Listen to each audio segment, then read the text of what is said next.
somebody asked me for a big loan, and I was kind of like, okay, like I don't really have the money, but I have my student loan that I can give you some out of it. It's a bit risky, and I don't know if I'm going to get it back, and I don't know when I'm going to get it back. And if I don't get it back, or if I don't get it back in time, I'm probably going to start through uni. But I felt a leading of the Holy Spirit to kind of give that money away. Got an email, someone offering me a hosting gig. I ended up getting more than I loaned out and still got my money back. If you are experiencing any financial lack or anything like that, I would say, first of all, try giving. Tithing, offering, giving out gifts. It's shifted a lot, and even now I'm experiencing something that can only be as a result of me being obedient. Trust me, it works.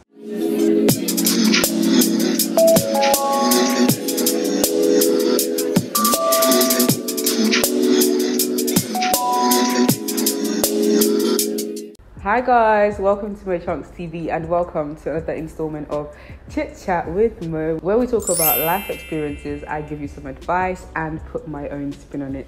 So guys, today, as you can see from the title of the video, we're about to talk about when I experienced, I guess, I would call it a financial breakthrough or financial testimony. A mini testimony might be simple to some, might be a lot to some, might encourage somebody out there that might be going through financial difficulty. So, this happened, let's say like 2 years ago when I was in uni, and it was coming to the end of second year, I believe, and my mom was having her 50th birthday party. And you know Nigerians, we like to show out, yeah. And I promised her that I would give her some money, a good amount of money. I wanted to be, you know, first daughter, give some money towards the party and make sure that she's happy and she gets everything that she needs to make the day a memorable one.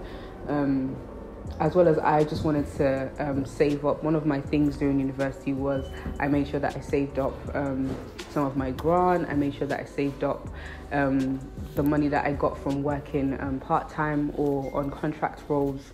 I was a big saver, but that time in second year, I don't know what happened. I think I had to give somebody a loan. I had to loan someone some money. Okay, I guess there's two layers to this, in a sense of, okay, let me give you the first part of it. So at the beginning of that year, somebody asked me for a big loan, and I was kind of like, okay, like I don't really have the money, but I have my student loan that I can give you some out of it. It's a bit risky, and I don't know if I'm going to get it back, and I don't know when I'm going to get it back. And if I don't get it back, or if I don't get it back in time, I'm probably going to start through uni. But I felt a leading of the Holy Spirit to kind of give that money away. It was, I think, after I'd sent the money to the person, like 2 weeks after, I got an email in my inbox, someone offering me a hosting gig, and this lasted for about 5 to 6 months, or maybe 4 to 5 months. So it was a regular hosting gig, and it paid really well. And at the time, I wasn't really documenting my hosting journey, but in that way, I ended up getting more than I loaned out and still got my money back, if that makes sense. And to me, that just highlighted the importance of giving and understanding that everything that God has given you financially to steward, it's actually best for you to sometimes let it go, because that then calls forth more. So that was that situation. So towards the end of the year, again, we're getting to, student loan that's finished.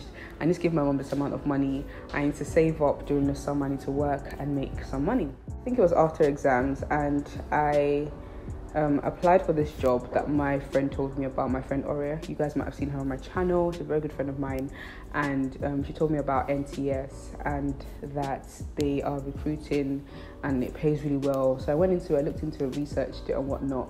Applied for it, didn't really hear anything back, and I think it was like a week left of my tenancy agreement in the house that I was staying in that year. But something was just telling me, well, I believe it's the Holy Spirit now, was telling me just wait, something's coming. And prior to that as well, I applied for a studentship in my uni. You guys may or may not know I studied medical physiology as a degree, and they offer studentships over the summer where you can come and do a lab project. You get paid for a stipend, which is meant to cover your accommodation, travel if you need, and also you earn a bit of money from it as well.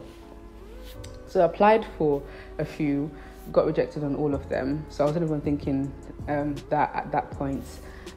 But that week now, applied for NTS. I got an interview for a role that I didn't apply for. So I was a bit confused. I was like, okay, cool. Maybe there's something here. I went to the interview. Everything went well.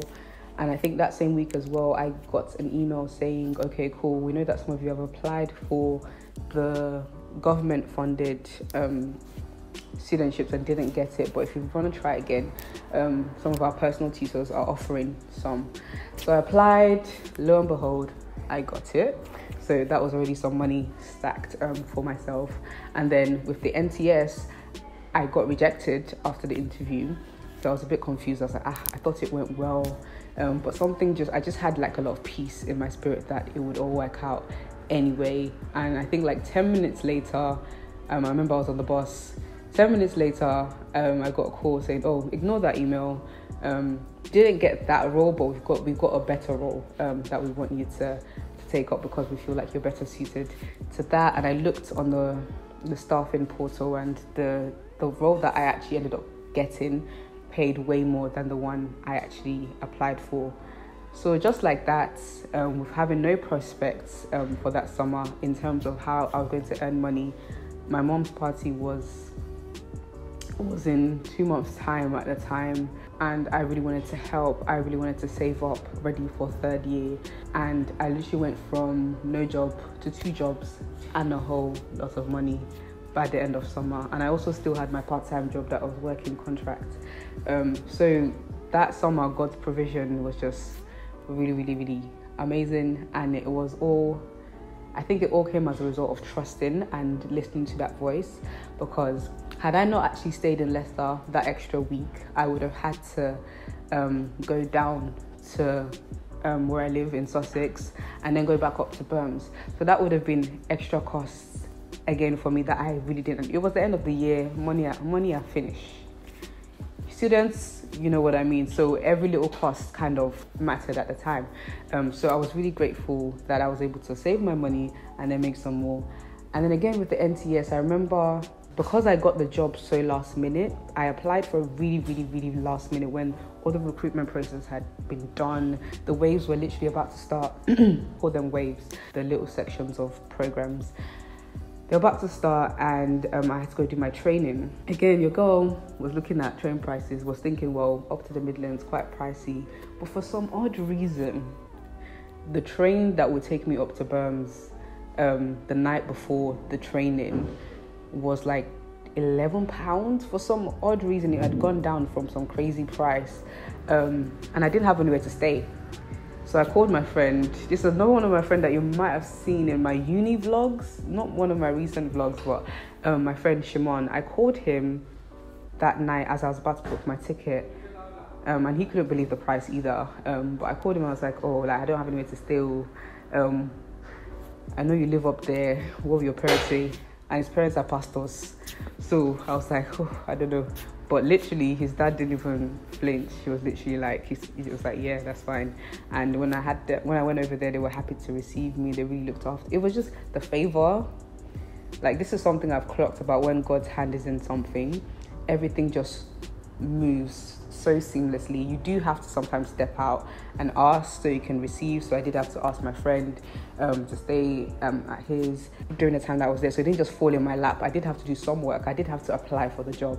I did have to go to the interview. I did have to do well at the interview. There are things that we have to do on our side as well, but it just crowns your effort, I think, with favor and glory. That was, I guess, 2 scenarios in my life where I've experienced financial breakthrough that could only have been God.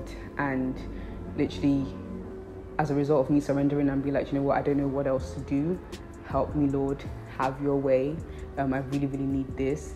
I'm being specific with him as well, because I think I told him the amount I needed, and he really went above and beyond and gave me some extra savings as well. So it was just amazing. If you are experiencing any financial lack or anything like that, I would say, first of all, try giving. God has really been breaking down a lot of principles to me with regards to giving and being someone that lets go of what's in their hands so they can not just with the motive of receiving more, but just because it's the right thing to do. I've been watching Ducks in a Row by Michael Todd. I don't always put the sermons in the description box because I'm busy, guys, but Ducks in a Row by Michael Todd, really amazing. The principle of giving, tithing, offering, giving out gifts, it's shifted a lot, and even now I'm experiencing something that can only be as a result of me being obedient to that. So that this testimony I'm telling you about happened like 2 years ago, and I'm now experiencing a different level that hopefully one day I will get to share with you guys. But trust me, it works. It really works. So try giving, try surrendering and laying it all out to God, as in scenario B, and if it's meant to be, He will come through for you. And that's all I really have for you guys today. Make sure if you liked it, share it with your friends, comment down below on the things I spoke about, and subscribe to the channel for more. Until next time, guys, peace and love, peace and chunks.